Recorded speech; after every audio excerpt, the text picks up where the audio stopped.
Assalamualaikum and good morning. My name is Hairul Afzan Hairul Nizam, and today I will be presenting my assignment for Building Economics ZBT 362. The topic of my presentation is Method of Approximate Estimation. In this presentation, I will explain what approximate estimation is, the different methods used, their advantages and limitations, and finally demonstrate how the floor area method is applied to estimate the cost of two-story shop office building. Before I begin, here is the outline of my presentation. First, I will introduce the concept of approximate estimating. Next, I will explain the four common methods of approximate estimating. After that, I will discuss the advantages and limitations of each method.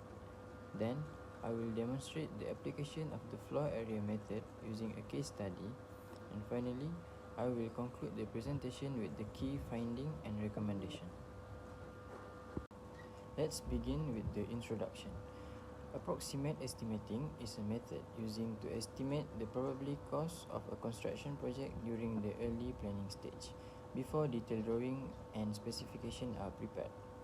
Although it does not provide the exact construction cost, it gives client and project teams an initial estimate that can be used for decision making and financial planning. Approximate estimating is important because it helps determine whether a project is financially feasible before construction begins. It allows the client to understand whether the proposed project can be complete within the available budget. In addition, it provides a basis for financial planning, budgeting, and cost control throughout the project.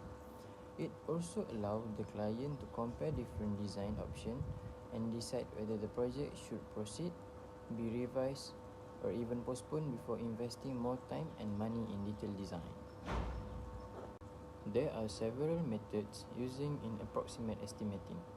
The four most common methods are unit method, cube method, floor area method, and story enclosure method. Each method estimates construction costs differently depending on the information available during the early design stage. The first method is the unit method. The method estimates the total construction cost based on functional units such as the number of hospital beds, classroom, hotel rooms, or housing unit. The calculation is straightforward. Total cost equals number of units multiplied by cost per unit. This method is very simple and quick, but it is mainly suitable for projects with repetitive units. The second method is the cube method. Unlike the unit method, this method considers the total volume of the building. The calculation is total cost equal total volume multiplied by the rate per cube meter. Since building height is included in the calculation, this method is more suitable for projects where the height of the building has a significant impact on construction costs. The third method is the floor area method.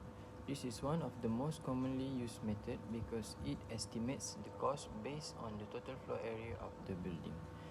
The formula is very simple. Total cost equal total floor area multiplied by the cost per square meter. This method is easy to apply, require only basic building dimension, and generally provide a reliable estimate during the early planning stage. The last method is the story enclosure method. This method estimates construction costs based on the total enclosed surface area of the building, including wall and external surfaces. It is commonly used for multi-story building because it considers the building envelope rather than only the floor area. Although it can produce more detailed estimates, it requires more information than the previous method.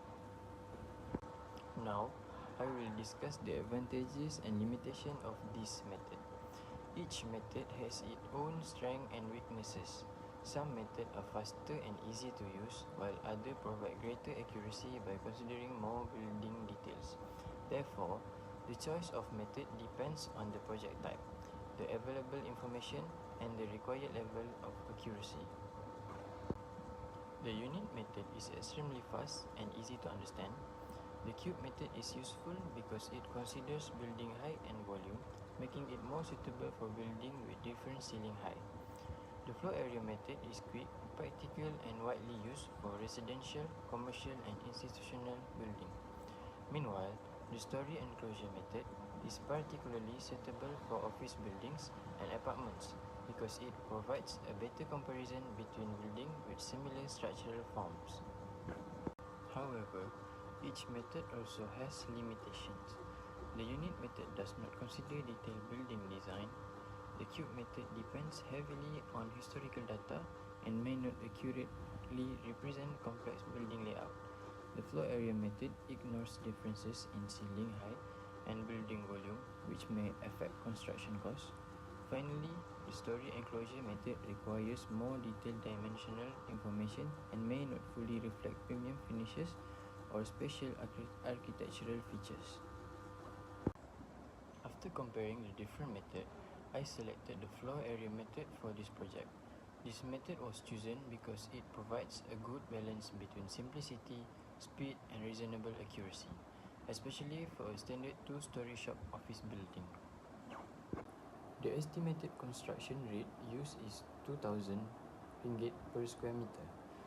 The rate is based on the current Malaysian construction market and has been adjusted for the Kuala Besut, Terengganu region.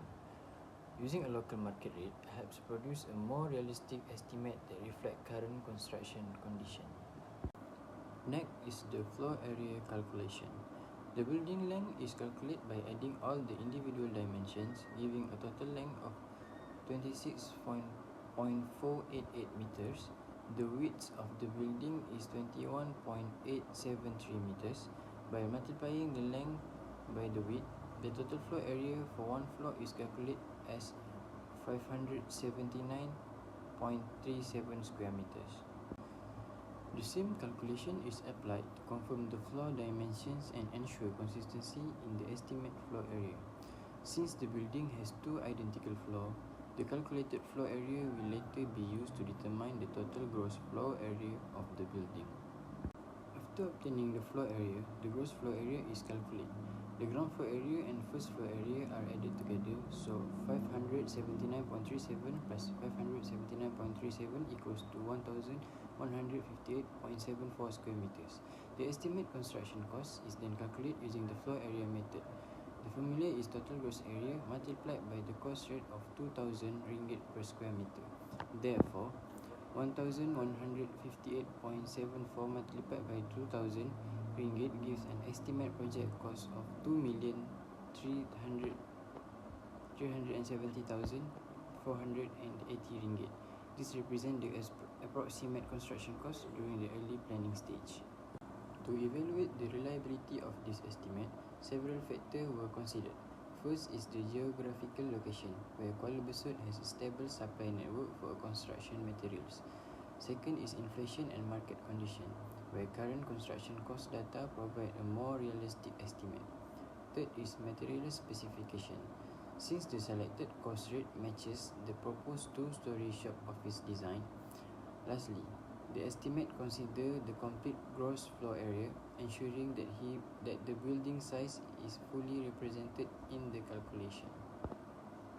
In conclusion, approximate estimating is an important tool during the early planning stage because it provides a quick estimate of construction cost before detailed design is complete.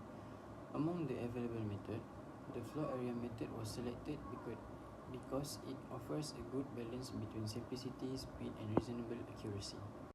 To conclude my presentation, the floor area method proved to be more suitable estimating method for this project. However, to improve the reliability of future estimates, construction cost data should be updated regularly. Project-specific conditions should be considered, and the estimate should be verified using another approximate estimating method whenever possible. That's all from me. Thank you.